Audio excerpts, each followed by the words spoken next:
So, making decreases as a left-handed knitter. Here is what we know. The thing about making decreases when you're left-handed is that you need to be aware of what is requested in the instructions, and then, since instructions are usually made for right-handed knitters, you need to know how to translate it so that it works for your left-handed knitting. And actually, sometimes you don't have to change a thing. You can just follow the manual as a right-handed knitter does it, but sometimes you do need to make a change. And here is an example of that. If the instructions tell you to make decreases at both sides of a raglan stitch, then it can sound like this. Make one decrease leaning towards the right, knit your raglan stitch, then make a decrease that leans to the left. So in that case, you just make the instructions the opposite order. So left raglan right instead of right raglan left. Okay, and then we have another example of how the instructions might be written, and in this case it doesn't describe the decreases as leaning towards right or left, but instead you are instructed how to make them step by step. So, quote, on every 10th stitch, slip one, knit one, pass the slipped stitch over the knitted.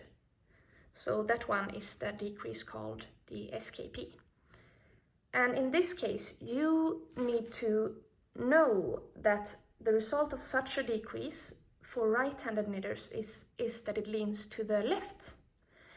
So instead of doing that decrease that is being described, the SKP, you need to do another decrease technique at that point of your knitting that will be left-leaning when you as a left-handed knitter does it.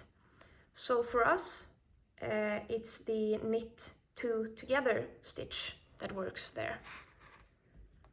However, in patterns, it's quite common that while you are first instructed to make one decrease leaning in one certain direction, it's usually followed up by an instruction to make a decrease leaning to the opposite direction a few stitches later up on your row. So that means that if the instruction says, for a right-handed, knit two together, knit 5 stitches, then make an SKP decrease. For a right-handed knitter, this will result in one decrease leaning to the right and then one leaning to the left.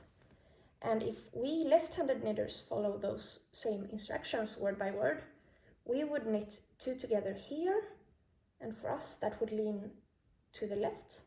Then we would make the SKP here, leaning to the right. So the result will be the same. So this is a good example or a good scenario for when you don't have to change a thing. So that's good news. So, to make a long story short, I have here done a memory chart, or a quick guide, if you will, of the most common decreasing techniques for knit stitches, and it will show you what they are called, how they're done, and how they lean for left-handed knitting. And the rule is that they lean the opposite direction as if a right-handed person would knit it. So, save this, if you will, take a print screen, and when in doubt, take a look.